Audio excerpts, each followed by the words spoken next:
Welcome to another episode of Team Anywhere, where CEOs, leaders, and experts at building teams, companies, organizations, and amazing cultures share how to lead from anywhere in the world. I'm your co-host on the East Coast, Ginny Bianco Mathis. And I'm your co-host on the West Coast, Mitch Simon. And we invite you to join us to Team Anywhere.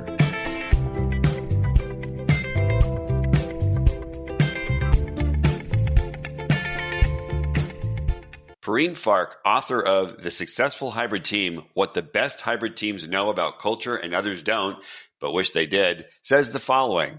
There's a revolution happening at work. It's called hybrid work, and it's changing the way teams work.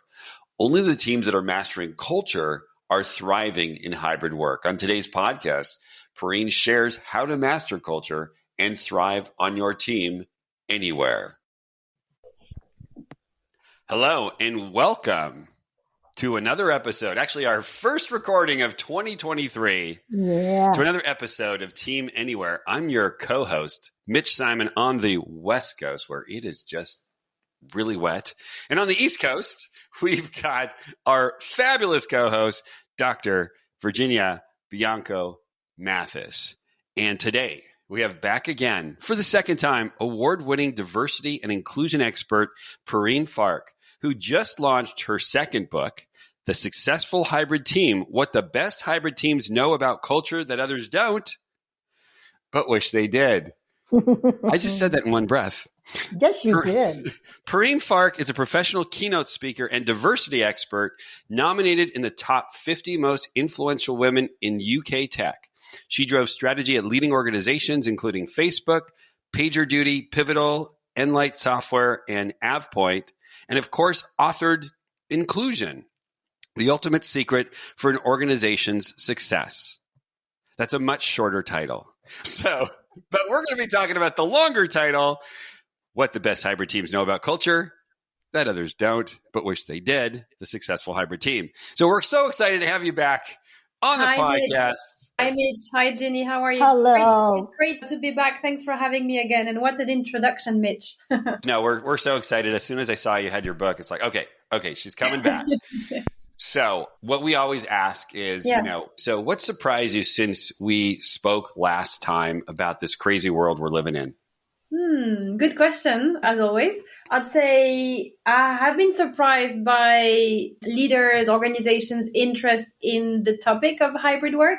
I saw it in my day-to-day work, but I didn't expect to see that much, interest from organizations, from leaders, from managers around hybrid work. How do I manage a team in hybrid work? Yeah, I didn't expect to see that much interest. Let's put it that way. Okay, so there's normal people like Ginny and I who see the same thing, and we don't write a book, but you do. So tell us, what led you to put this all in I've got the book here. It's not a short book, and it's just so informative. What led you to write a book about this? It was one of those, I had it at the back of my mind for a while. I kind of always knew I wanted to write at some point a book around the topic of hybrid work, working remote. And I guess the pandemic COVID really accelerated that because it just happened. All of a sudden, people were thrown into working remote or hybrid. So I was like, now is the time to write a book about this.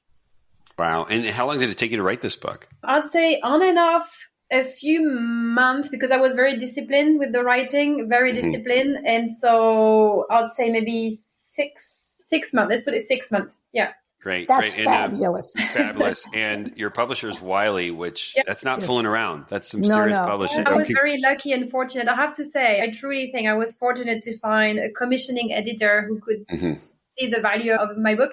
It's interesting. I was listening to a podcast. I can't remember the name. It was about writing and someone who works in books. And they said that the publishing industry is not an industry of demand, it's an industry of offer. It's not about the demand, it's about the offer. It's interesting.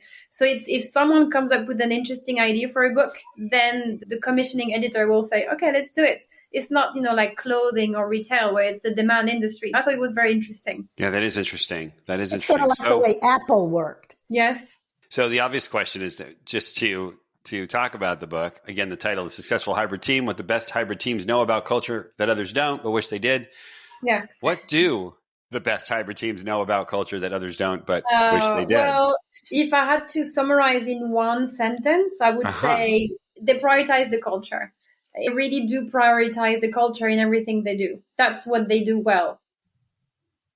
And in which ways, because we've heard about that with a lot of our interviews, what are some of the things that they do that demonstrate that prioritization? Yeah, it's a lot of things. And I guess the easy answer would be to redirect you to the 4-pillar framework. That'd be great. Yeah, because that, I've tried to summarize into kind of a framework so that it's easy to digest. But essentially, I'd say what I call pillar 1 is creating a unified hybrid leadership team. And we can talk about it if you want in a minute. Then pillar 2 is around building extreme transparency. And I know you had a question around the word extreme transparency. And I know that's a good question.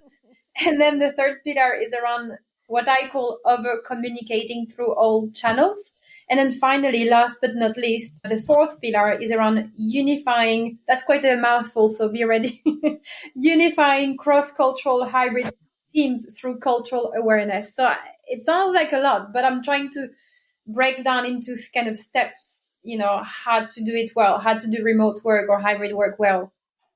Great. Why don't we go through the pillars? I mean, I obviously want to jump to the extreme one, but let's just talk about creating unified leadership because, that's one of the things that, I experience with my clients a lot is how do you unify these leadership teams when they themselves are living in a virtual or hybrid world? It's really hard. Look, I'm not going to sugarcoat it. It's hard. It's difficult. It requires intentional work. And it's also possible. So when I talk about creating a unified hybrid leadership team, I talk about using values to unify and put a lot of research into this book. But it was so interesting because there's lots of great stories around great leaders that use values to unify. I use the example of, I think, the Cisco CEO. I can't remember her name. She took over the leadership of Cisco. Cisco was doing, I think, really poorly at the time, like on the verge of bankruptcy. And she came in and Cisco, despite all the troubles they were having, she really knew that some of the values of the clients, the customers of Cisco, but also the leaders were around loyalty. And so she really came in and she said, look, she brought all the leaders together in one room and she said, look, this is the situation. This is really dire. We're about to go bankrupt, but you're either going to stay with us and we're going to stick together or you can leave. And I think something like 100 leaders, only 2 left, but the 98 remained. And I kind of pushed through. That CEO managed to turn around the situation. So it's just a great example of using values to unify leadership team. And there are ways you can do that in remote work. But then I talk about role modeling and setting the tone because, the leaders, even though you don't see them every day in the office because you're not in the office, through their emails, through their Slack messages, through their tone on Zoom calls, you can see how they behave. So really, they're being watched even more and they're being observed even more in remote work because everything they say is kind of a clue for the other employees around what's acceptable, etc. So really, role modeling is even more important. Then I talk about setting common goals. So if the leadership team is able to set common goals, and I talk a lot about opportunities to co-lead, then they're going to be aligned, of course. And there is a great example. I found lots of great examples from my research for this book around leaders that were co-leading. So, for example, there were someone who was head of operations and someone who was head of, sales. And they were kind of put together to co-lead project. And that kind of forced them to be aligned on their goals. And then finally, I talked about the importance of scheduling informal time. So, we're all busy, we're all in meetings, but if you don't schedule that informal time, like how was your holiday? What are you working on right now? What's happening in your life right now? You don't really build that connection. That really is what making people go above and beyond. So those are all the things I talk about when I talk about creating a unified hybrid leadership team. So what I'd like to talk about is the research because there's so many experts, I've got the air quotes, experts who come up with ideas and put it out there. How did you actually get your research so that someone reading the book says, okay, that's worked before, I want to do that?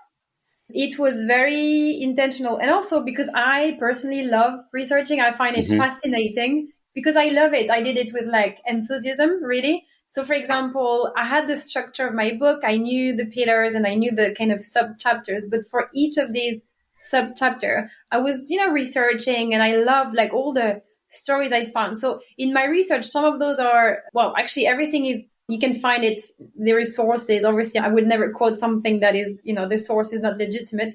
But some of these are like anecdote, what you would call, I guess, an anecdote. Like, for example, the one I just shared with the Cisco, or a great one with the Starbucks CEO. Mm-hmm. I think it was Howard Schultz. Oh my God, such an amazing story. I love this story. And some of these are like real stories of real CEOs and, what happened to them. Fascinating. You should read the Howard Schultz story when he was a little boy. Really fascinating. I could talk about it now.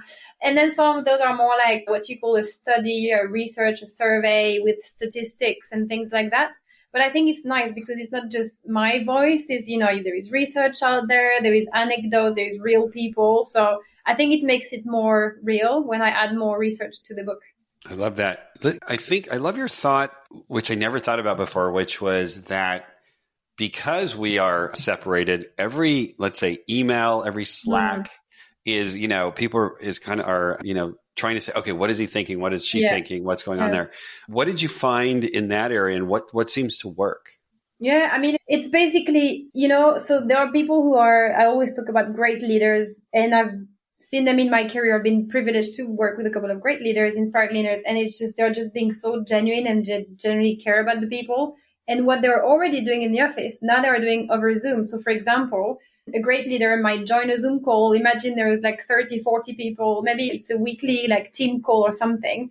And, it's just a small thing they'll say, like, happy Monday, everyone. Or, they'll make a little nice joke, nice comments, something that will kind of set the mood. Because imagine sometimes you join a Zoom call, there are 40, 50 people. It can be a bit intimidating.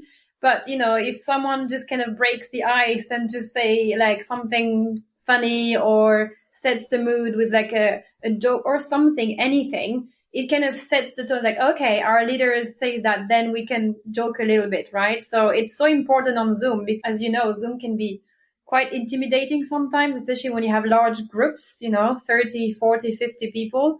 So if you have a leader there who obviously has got the charisma, the influence, the authority of a leader, and he or she says something that's kind of nice or has a kind touch, then everybody else in the room, so to say, in the virtual room, will be more inclined to kind of replicate the tone, right? I love that. Okay, so we're going to go now from your first pillar, which is creating unified leaders or leadership team, to extreme transparency. Okay, so there's transparency and then there's extreme transparency. Yeah. What was your thinking as you claimed that title? Yeah, and I know that the word extreme can be a bit provocative. I didn't use it in the spirit of being provocative. It's just what I was trying to convey was the idea of being very transparent. And by that, I mean that, let's say, for example, now we're, some people might say we're in a recession or economic crisis, etc. And some organizations might be going through, a rough patch, for example. Well, employees are probably wondering what's going to happen to me. Are we going to be okay? Are there going to be some layoffs and things like that? So I think if there is extreme transparency and leaders are very honest about what's happening out there, it's going to really reassure employees and create more trust. So that's what I mean by that.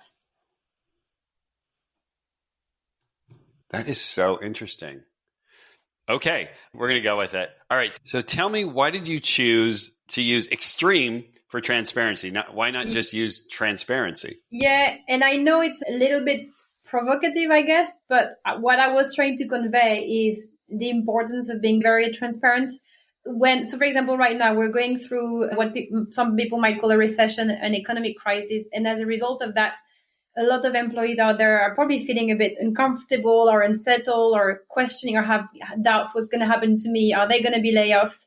And what I've noticed is actually in times of troubles, in times of economic recession, etc., or crisis or whatever, organizations and leadership teams that are being transparent about what's happening, what actions they're taking, what steps they're taking, what might happen, they're actually creating more trust from employees and they're retaining their employees more. Whereas other organizations take the other direction whereby they stop communicating with employees. And that's making things worse from an employee trust perspective because employees feeling, okay, we don't know what's happening. We have no idea what's happening in the leadership team.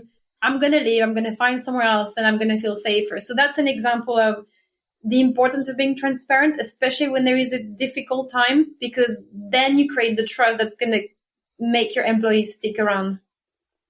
You know what? I've got a question. I'm all about pillars, right? And I love the way you've done the 4 pillars. So one might say, well, gosh, isn't transparency about communication?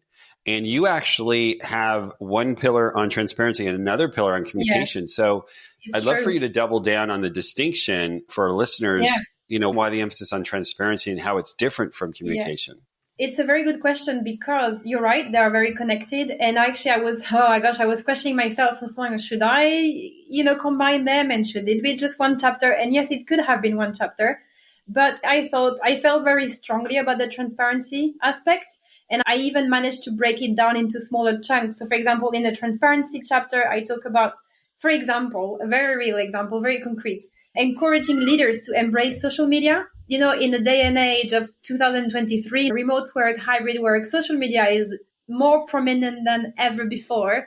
And there might be leaders who are in their, 60s, who are wondering, should I use social media? The answer is yes, you should, but in an authentic way, in a way that's natural to you.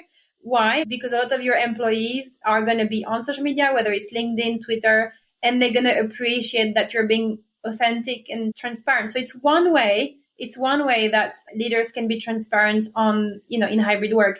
I also talk about promoting open communications, and I give example of, for example, if you're a manager, you might host open hours, that open door policies. Imagine if you're in an office, you might have an open door policy by which anybody can pop in your office at any time. Now you're remote. So you might say every Thursday from 12 p.m. to 4 p.m., it's open door. You can put a Zoom call in my calendar and I'll speak to you, things like that. Or I talk a lot about transparency, about creating a flatter organization. And by that, I mean that it's not that hierarchical anymore, but it's quite flat so that anybody can talk to anybody. So those are examples of the transparency pillar.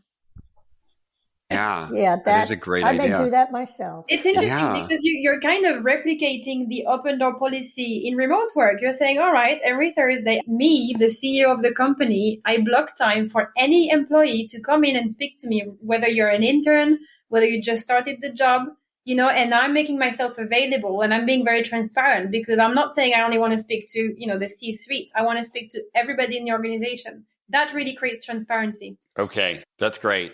Let's do the next one. Yeah. Overcommunicate is your next one. Yes. So tell us a little bit about how you overcommunicate and why that's so important.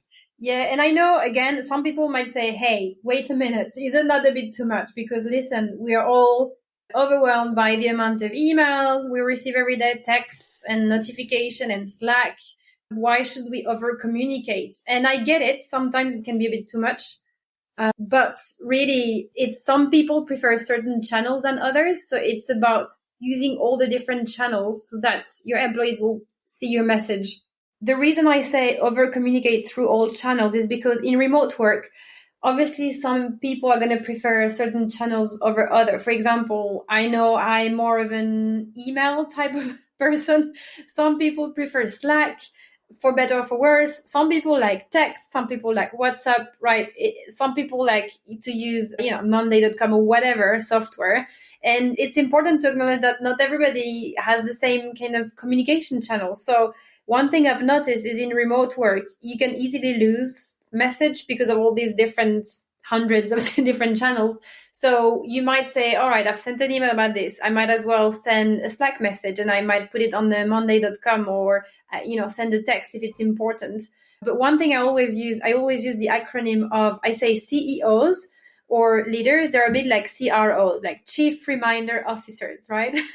You might have heard that before, but I really believe that the best leaders they are Chief Reminder Officers. Their mission is to make sure every employee in the organization understands what it is they're trying to do. And it might seem obvious, but trust me, a lot of people out there are doing different things and they're not doing the same thing. So the importance of over communicating, even more in remote work, is, in my opinion, very key. Yeah, I remember learning back in the days when we weren't remote that, a leader had to say something 7 to 12 times in person. And so I bet it's a lot different. Question I have is, how are leaders moving towards that over communicating? What over communicating meant in non-hybrid was what? Having more meetings, Yeah. sending out more emails, Yes. whatever. And now you had this nice long list. That means the leader has to be proficient in all of those. Yeah. Yeah. You're absolutely right. It's a good question. And also, some leaders do not like the idea of over communicating. I know a lot of leaders who do not like the idea that having to repeat themselves, or certainly they don't like having to use different methods of communication. And again, it's a bit of a learning curve for them. The other thing I would say is you can use much more data-driven approach. So you might say, all right, let me just look at the data. I know that our intranet is only used by 20% of my employees, for example. I know that, however, Monday.com, our new shiny tool, is used by 90% of employees. So therefore, I'm going to trust the data. Or you can do a qualitative survey in your one-to-one with your team. Say, hey, can you tell me how do you like to communicate? So, and it's a mix of a bit of qualitative feedback, getting through the one-to-one with your team, what they like, but also using the data. So, some leaders don't like to be told what to do. So they might say, oh, let me look at the data, or let me ask my team, right? Oh, I love what you just pointed out. That's a key. Ask. Right. And that point of looking at the data and then making an assessment and then taking action on it goes against what some leaders have preferred to do in the past, which is whatever I want to do, that's how they're going to get the information. Yes. You answered my question beautifully. That's the mental model they have to switch. It's a bottom-up approach, not less of a top-down. All right, let's do the last pillar, which is, really connects back to a little bit to your first book, which was Inclusion, the Ultimate Secret for an Organization's Success. Yes. So you actually chose your last pillar to talk about cross-cultural hybrid teams. Yes. And I have to admit, it's my favorite. Okay. All right. I have to confess it's my favorite pillar because that's the one I'm the most passionate about, because it really touches on culture, and that's, my sweet spot. So yes, I say, right, now that we're remote, now that we're hybrid, companies can now hire globally, right? Where maybe before they used to hire locally or in their city or in their region or in their country. Now they can hire maybe in a different continent, in a different country altogether. So that means their talent pool is much bigger now. But that also means that they might have challenges with time zone, but also with culture. So now that they have employees across every corner of the world, how are they going to make sure they understand the culture? Because we might all speak the same language, which might be English in our case or in most cases, but beyond the language, then you have all the cultural nuances. So I talk about things like, promoting psychological safety. What that means is making sure everybody feels safe to speak. And it's really hard because a lot of cultures, let's say, for example, in Asian cultures, it's very hierarchical. Someone who is really low down the hierarchy, like a student, for example, or an intern, they will never kind of question the authority. That's just a cultural thing. So taking that into consideration, leaders try and aim and thrive to create psychological safety whereby everybody feels safe to say what they think without fear of repercussion. There are different ways. But then also, considering language fluency and national communication norms, because, some people might be, English is their second, third language, and you might kind of forget. I remember when I worked with a lot of US companies, I'm based in the UK, and I remember that there are lots of kind of expressions or ways of saying that are very American and some are very British, right? And one day there was a CEO of a company who said something to me and I had no idea what she meant. And I was like, I'm sorry, what do you mean? It was kind of, a way of saying something. I don't know, maybe a sport analogy or something. I was like, I'm really sorry. So it's kind of remembering that although people might be fluent in English, business English, they might not understand the expressions or the acronyms. For example, we say, oh, let's not boil the ocean. Okay, someone might say, what do you mean? Are we boiling the ocean? Right. What was it last month? Someone said, that's really groovy. I'm like, groovy? Are we still using that word? Wait, you're in the 80s. Come on. I know. No, I use groovy. Anyways. Look at what you just shared. Again, it goes back to what you said before. I really want to punctuate it. Again, as the leader, I need to know who is on that Zoom call. Where are they coming from? Mm-hmm. And what are those norms for each one. Yeah. I mean, I know whenever I'm going to speak with 4 Indian people from India, 4 people from China, what does that mean? Yeah. You don't just go, all right, what's my next meeting? Yes. I have one last question. What I saw in the book, because I got a copy, it's a very, very good book, is can you tell us why belonging, maybe you want to define belonging, but you said in the book that belonging gives most hybrid teams the human and competitive edge. So what is belonging from your research, and how does it give hybrid teams the edge? Yeah, I think in my opinion, belonging is, when you feel like you're part of a family. I know it sounds a bit maybe cliche or whatever, but I think we can all look back in our career. Maybe you can look back in your career, or I can look back in my career.